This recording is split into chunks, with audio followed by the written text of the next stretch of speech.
कुछ काम नहीं किया मैंने आज भी, सब झाड़ू लगाया और मतलब झाड़ू भी कहते हैं ना डीप से जाके एक एक चीज़ हटा के लगाया। और एक चीज़ हो गई, दिया और मेरी हो गई अच्छी खासी बहस। सुबह तो ये लोग बाज़ार से ले आए थे नाश्ता वाश्ता करके, ये कहने लगी कि मम्मी मेरे को सोना है तो आप टीवी बंद कर दो। अब मुझे आ गया गुस्सा कि मेरा कैसे टाइम पास होगा, भाई उस कमरे में खाली समझ सो रहा है तो तू वहाँ जाके सो जा। तो लड़ के देखो क्या हुआ, मैंने अभी उठ के देखा, यहाँ सो गई है, वहाँ जाके नहीं सोई। अब मैं इसे अंदर भेजती हूँ। गया जा अंदर जाके सो जा, मैंने टीवी बंद कर दिया। बस खड़ी हो, ज़्यादा ही नखरे हैं तेरे, खड़ी हो, चल उठ जा, जा अंदर जाके सो, खड़ी हो जा खड़ी।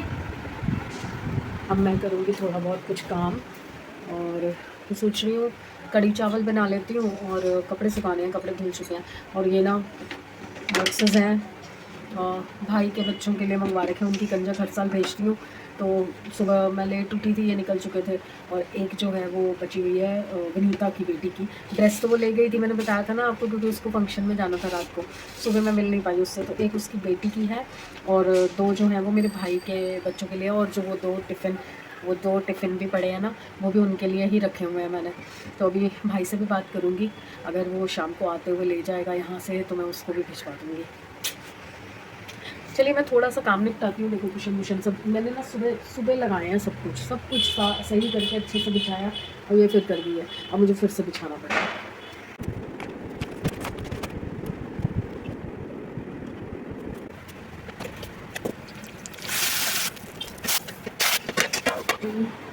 खड़ी हूँ खिड़की पे, अभी भाई से बात हुई थी थोड़ी देर पहले, तो मैंने उसे बोला था कि बच्चों की कंजक ले जाइए हो अगर आ सके। तो वो कह रहा था कि अगर टाइम से ऑफिस से निकलेगा तो आएगा, लेके जाएगा।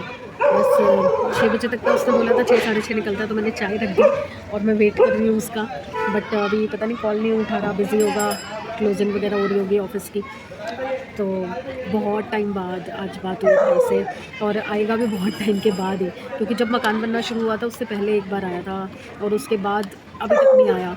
और बीच में एक बार बात हुई, तब प्रोग्राम बना भी आने का, बट वही है कि उसके बच्चे डरते हैं इससे, कोको से, जबकि ये कुछ कहता भी नहीं है। और वैसे भी अब हम इसको अलग कमरे में कर देते हैं तो ये कुछ नहीं करता, स्टिल वो डरते बहुत हैं। अभी मैडम भी उठ गई हैं, अब ये बस तैयार होना शुरू करेगी।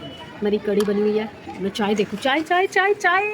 चलिए जी, डिनर टाइम हो गया है, पूरे 9 बज गए हैं। मैं तो अपना खाना डाल रही हूँ। ये है कड़ी पकोड़ा चावल, और ये सुबह वाले चने भी अभी रखे हुए थे, थोड़ा सोचा इसके साथ भी टेस्ट कर लेती हूँ। तो आया नहीं है और मैं फंसी हुई हूँ अपने बूट में, इसलिए आज मैंने सुबह से ब्लॉग भी नहीं बनाया कुछ। मेरा बूट ऑलमोस्ट पूरा होने वाला है, अभी कुछ समझ नहीं आएगा आपको, जैसे ही पूरा होगा मैं भी कल मैं आपको ये दिखा पाऊँ, क्योंकि अब मुझे कीड़ा उछल गया है कि इसको कंप्लीट करना है। तो कल सुबह हो सकता है जब मैं आपसे मिलूँ तो ये मैं पूरा करके मिलूँ।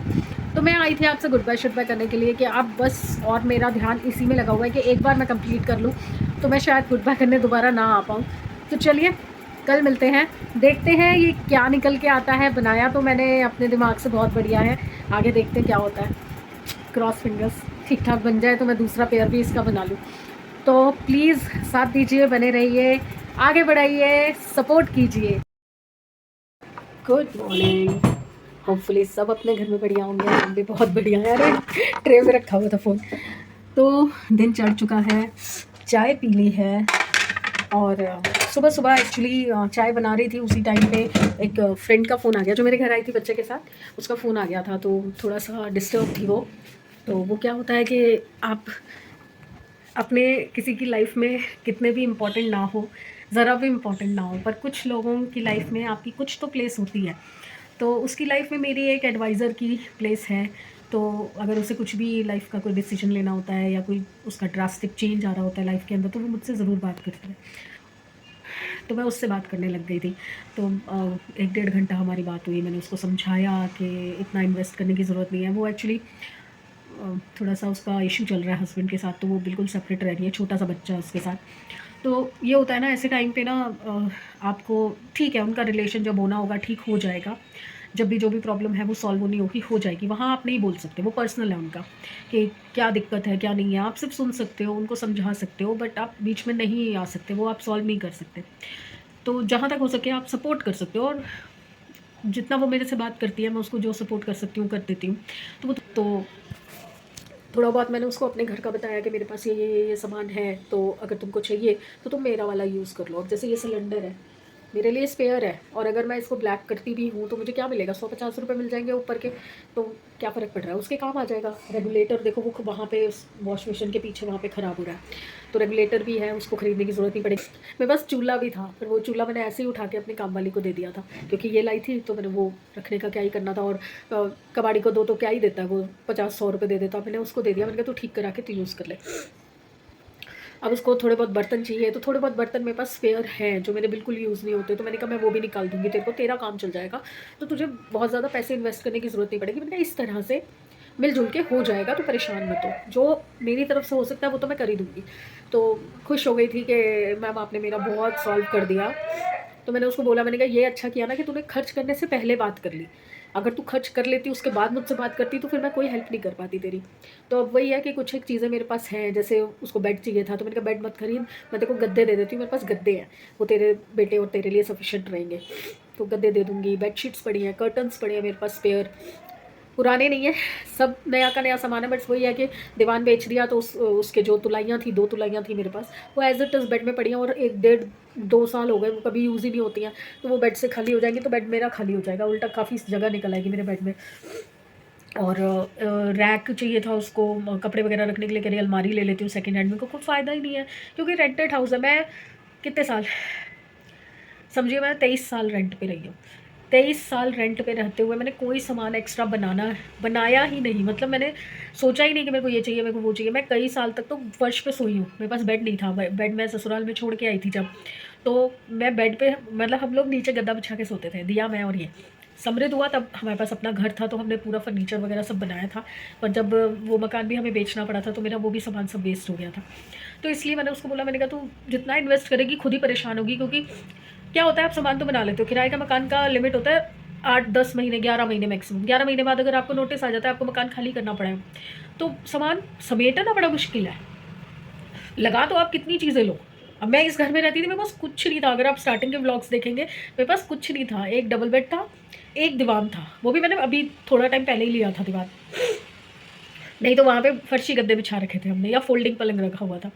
तो एक बच्चा फोल्डिंग पे सोता था, एक नीचे सोता था, या एक हमारे साथ सोता था, एक फोल्डिंग पे सोता था, ऐसे हमने काम चलाया। और ये बेड भी जो है ये मेरा बेड नहीं है, ये मेरी मदर इन लॉ का बेड है। जब मदर इन लॉ यहाँ से शिफ्ट हो गई थी भैया के घर पे, तो वो यहाँ का मकान जब खाली कर रहे थे तो ये डबल बेड बेचना था कबाड़ी को, तो हमने कहा हमारे पास नहीं है, हमें दे दो, तो तब हमने लिया था, नहीं तो हम फर्शी सोते थे मैं और ये, और साथ में अगर एक बच्चा हमारे साथ सो रहा है, समृद्ध सोता था मोस्टली। तो मैंने उसको यही समझाया कि सामान बनाने से कोई फ़र्क नहीं पड़ना, क्योंकि वो वेस्ट ही होना है अल्टीमेटली, या फिर एक बर्डन ही पड़ना है तेरे ऊपर कि जब जब भी शिफ्टिंग करनी हो तब वो सारा सामान समेटना, उनको दूसरी जगह शिफ्ट करना। अगर तू कम सामान रखेगी, फोल्डिंग सामान रखेगी, तो तेरे लिए ईजी हो जाएगा। अपना एक ऑटो बुलाया, ऑटो में सारा सामान डाला और कहीं पर भी ले गए, तो इतना सामान बनाने की ज़रूरत नहीं है। समझाया उसको समझ आ गई बात। वही उससे बात कर रही थी, फिर बात करते करते मैं आपको पता अपनी यादें आ जाती हैं कि मेरे साथ ऐसे हुआ था वैसे हुआ था, यही सब में 2 घंटे निकल गए मेरे। फिर उसके बाद दिया आई थी, तो दिया से भी बात कर रही थी, वो बता रही थी कि आज उनके ऑफिस में दशहरे का फंक्शन है, दशहरे का कुछ ऑर्गेनाइज़ किया हुआ है ऑफिस वालों ने, तो ट्रेडिशनल पहन के जाना है, तो मैं क्या पहनूँ, कौन से कपड़े पहनूँ, क्या करूँ, तो वो सब बातें करने लग गई, तो मुझे कैमरा ऑन करने का ध्यान ही नहीं रहा। और अब मैं करीबन 12 बजे मैं व्लॉग शुरू कर रही हूँ।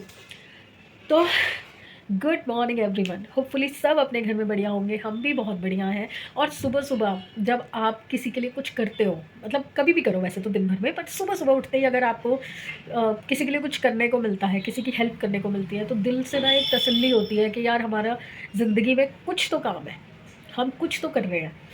और मैंने आपको बताया था ना कि मैं आपको सुबह दिखाऊंगी, मेरा बूट मैं पूरा करके दिखाती हूँ, रुकिए। ये बूट है जो मैंने बनाया है, ये फ्रंट का डिज़ाइन आ गया पंजे के ऊपर, ये ऊपर का बॉर्डर आ गया, और इसी में डोरी डल जाएगी अगर लूज़ होगा तो, क्योंकि ये मैंने ना थोड़ा ज़्यादा चौड़ा रखा है, नॉर्मली इतना होता, ये मैंने थोड़ा सा एक्स्ट्रा रखा है, क्योंकि जिसके लिए बनाया है ना उसके पैरों में स्वेलिंग है मेरा। और ये भी जो है काफ़ी बड़ा बनाया है पंजा, ये देखिए नॉर्मली 1 गिट का होता है पंजा, पर मैंने इतना फालतू बनाया है क्योंकि उसके पैरों में बहुत ज़्यादा स्वेलिंग है और ये स्ट्रेच हो जाता है। ये डिज़ाइन ऐसा है, ये जितना मर्जी पैर मोटा हो उसमें घुस जाएगा, देखिए, तो ये इजीली उसको आ जाएगा। तो अभी मैं इसका बस दूसरा शुरू करूँगी आज, और ये कंप्लीट मैंने कर दिया है, पहन के दिखाऊँ। अभी सिलना है ना बाकी। देखो बैक से सिल जाएगा तो ये बैग बन गया। मैंने कहा था ना खोपड़ी तो मैं चला लूँगी, कुछ ना कुछ तो मैं बना ही दूँगी, एक बार शुरू करने की देर है। बिल्कुल उसी पैटर्न का है जिस पैटर्न में हम छोटे बच्चों के बूट्स बनाते हैं। और उसमें क्या होता है कि ऊपर का जो बॉर्डर होता है ना वो कम रखा जाता है और उसके अंदर डोरी डलती है, फुम्मन लगते हैं, आगे ऊन के गोले लगते हैं और बहुत सुंदर लगते हैं। बच्चों के बूट्स बहुत बनाए हैं मैंने, इतने बनाए कुछ कहने की हद नहीं। और लास्ट ईयर तो मैंने ऐसे ही रैंडमली बनाए हैं। बस फिर यही है कि ज़िंदगी में यार थोड़ा बहुत अगर कर सको तो कर देना चाहिए, अच्छा लगता है, दिल को खुशी होती है। अब यही मेरी फ्रेंड है ना, अभी तो मैं ये करूँगी जिनके लिए शुरू कर रहा हुआ है, क्योंकि मैंने बोल रखा है तो उनका मैं पहले बनाऊँगी। उसके बाद मैंने उसको बोला है कि तेरे बेटे के लिए भी मैं बनियाने, गर्म बनियाने अंदर पहनने वाली वो बना के दूँगी, वो निग देती हैं। ऊपर तो बच्चा आजकल फैंसी पहनते हैं, हाथ के बने हुए कोई नहीं पहनता। तो अंदर जो होती है ना, अंदर चौड़े शोल्डर के साथ आजकल चलती हैं, वो बहुत बहुत निग्गी होती है। मतलब मेरे दादाजी ने सारी ज़िंदगी पहनी है, उनके लिए भी मैंने बनाई थी और उसके बाद मैंने पापा के लिए बनाई थी। पापा वाली कपिल ने भी, मेरे भाई ने भी बहुत पहनी। उसके बाद अब तो खैर वार्मर्स पहन लेते हैं सारे, वो सब चलता है, पर पुराने लोगों को वही चीज़ें अच्छी लगती थी। और छोटे बच्चों के लिए तो वही चीज़ें सेफ़ होती हैं, बढ़िया होती हैं, तो उनसे बड़ा लेग आता है हाथ की बनी हुई चीज़ों से। तो मैं बना दूँगी, जिसको चाहिए होगा उसके लिए बना दूँगी। यही चीज़ें हैं, थोड़ा सा ना खुशी देती हैं मुझे, मेरे को अच्छा लगता है किसी के लिए कुछ करना, किसी के साथ आगे बढ़ना, उसको सपोर्ट करना, मुझे अच्छा लगता है। अब बस वही दिनचर्या शुरू। मेरा बिल्कुल मन नहीं करा आज सफाई वगैरह करने का, जबकि झाड़ू की ज़रूरत तो है। कल भी मैंने खाली झाड़ू लगाया था, पोछा नहीं लगाया था। और आज विनीता भी नहीं आई है, मुझे लग रहा है दशहरा है शायद, इसलिए छुट्टी कर गई है, या अगर आएगी तो अभी आ जाएगी। छुट्टी करती है तो बता के जाती है वैसे तो। बर्तनों का ढेर लगा पड़ा है, सब्जी कुछ समझ नहीं आ रही अभी मेरे पास। कंचकों वाले छोले भी रखे हैं मेरे पास, कढ़ी भी रखी है मेरे पास, थोड़ी सी दाल भी रखी है मेरे पास। कल जो बाज़ार से छोले कुलचे भटूरे छोले लाए थे उसके छोले भी रखे हैं, चावल भी रखे हैं, आटा भी गूंदा हुआ है। तो मेरे को सब्जी की तो ऐसी टेंशन है नहीं, जिसको जब खाना होगा मैं जो खाएगा वो बना दूँगी। समृद्ध अभी तक आया ही नहीं है, वो खेलने गया स्कूल में, अभी तक नहीं आया, 12 बज रहे हैं। चलिए एक बार समृद्ध को कॉल करती हूँ। इस कमरे को तो मैंने कर दिया ठीक, साफ़ सुथरा कर दिया पूरी तरह से। अब अंदर काम कर रही थी मैं, देखो ये कूड़ा निकला इतना सारा। बेड को मैंने सही कर दिया। इन लोगों को पिल्लो कवर भी नहीं दिखाई देते, इतने गंदे हो रहे थे पिल्लो कवर, वो चेंज किए हैं पिल्लो कवर। बेड पे इतनी किरकिर हो रही थी, वो साफ़ किया है। ये रैक सही से जमाया है और कुछ नहीं किया, सिर्फ चीज़ों को उठाया और सीधे तरीके से लगा दिया। वो एक बॉक्स है नीचे ऐसे टेढ़ा पड़ा हुआ है कि बाहर पैर रखने की जगह नहीं है। मतलब लोगों को अपना पता चलता है कि शर्ट हमने टंक की है अंदर पैंट के, तो वो सही से आ रही है कि नहीं आ रही, पर ये नहीं दिखाई देता कि भैया जहाँ पे आप बैठते उठते हो उस जगह को भी तो साफ रखने की ज़रूरत है ना। सारे जेंट्स एक जैसे होते हैं क्या? मुझे बताना, आप लोगों के घर में भी यही सब होता है? ये देखो अभी तक खेतरी नहीं गई, कल जानी थी खेतरी और नहीं गई। क्यों? क्योंकि भैया सुबह उनके पास टाइम नहीं होता, सुबह वो भागने की जल्दी में होते हैं और शाम को वो आते ही इतनी लेट है कि अब मैं कहाँ जाऊँ। फिर सुबह फिर वही भूल जाते हैं। हर साल का है, हर साल का, मतलब एवरी ईयर आपको ये काम करना होता है और उसके बावजूद भी जब तक मैं नहीं बोलूँगी तब तक वो काम नहीं होगा। भैया अगर मैं लुढ़क गई, मैं निपट गई तो घर कैसे चलाओगे? कुछ तो दिमाग आपको भी लगाना पड़ेगा ना, अपना बच्चों के भरोसे तो नहीं रख सकते। मम्मी पापा बने हो, घर गृहस्थी चला रहे हो, तो सारी जिम्मेदारियां हमें ही लेनी पड़ेंगी ना। थक गई मैं। हाय, के बाद जाती हूँ नहाने, नहा के आऊँगी, तब तक शायद सैमी भी आ जाएगा, उससे अभी बात हुई है। मैंने इतना परेशान कर दिया, 1 घंटे से मैं उसी को ढूंढ रही हूँ, है कहाँ, फ़ोन उठा नहीं रहा, कॉल बैक आ नहीं रहा, और जिसका नंबर वो देके गया हुआ है वो भाई साहब भी फ़ोन नहीं उठा रहे थे।